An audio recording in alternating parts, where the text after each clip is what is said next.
am PJHolden, Belfast-based comic artist, drawing for 2000 AD and Image Comics in the States. Oh, well, I've always drawn comics. I've drawn comics from, I think I was 7, and sort of drawn them off. Never really stopped drawing, and really only entered my kind of official comic artist, professional taxpayer status about 8 or 9 years ago, when I got my first work for 2000 AD. Yeah, the first strip I ever did was a Dread, which is kind of scary.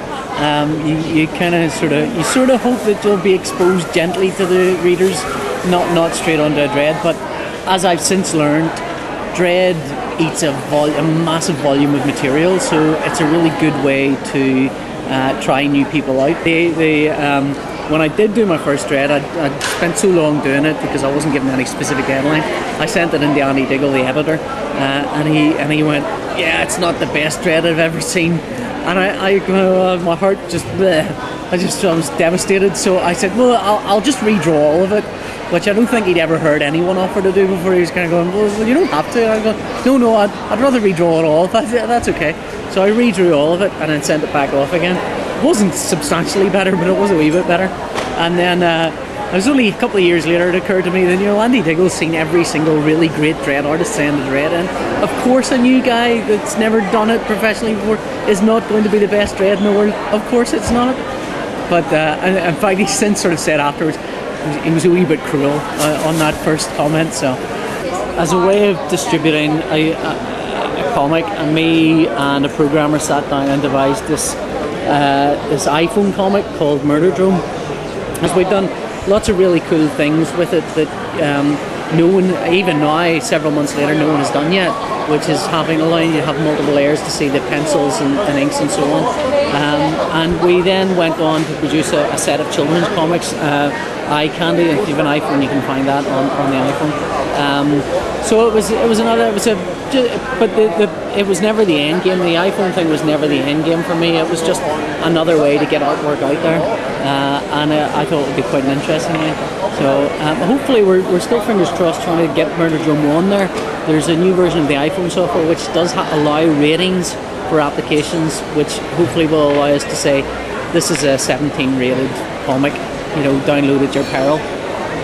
Although it's not really that bad, it's violent. I mean, it's violent the way early 70s kids comics were violent, So okay, I'm at St George's Market every Friday. I'm still sort of finding my feet. I'm not, I'm sort of here because there's a lot of light. It's plenty of room, and I've got 2 very young children, so it's nice and peaceful here compared to the studio in the house with the 2 kids running around. So I'm here for that, and while I'm here, I bring down my original comics, which original comic artwork, which I sell, and paintings and prints, which are all sort of available for selling. But if I'm honest, that's probably the least important reason for me to be here. It's mostly when you're drawing comics, you're locked in a single room all the time. It's nice to get out sometimes, So that's kind of what I'm here for. And there's a black market, which is on the Black Box, which I do that as well. Interesting to me is that places like this, St George's Market, people don't really know comics, but they're still interested in the comic art, which seems odd, and we'll look at it and say it's nice. And I've had people buy some original comic art, no interest in comics, but like the artwork. They'll frame it, put it in their wall, and I actually think a doctor's surgery with some original comic art in the wall would be awesome. It's the perfect thing for a waiting room. It's just interesting seeing different people, the people that wouldn't see this kind of artwork, and it seems to be received well. People seem to like it. A lot of people. A couple of things that really kind of, I don't know if frustrate me is the right word, but I find them funny as well. Is they first of all they say, "And you're from Belfast?" As if I should be from Mars or something. I don't know. You did that, and you're from Belfast? I don't know why that would be odd. And also, when they go, "Well, that's really nice. That painting's really nice," you go, "Yeah, I did that." You did that? Why that is, I don't know. Maybe they think these things are just produced and just land from the moon. I don't know.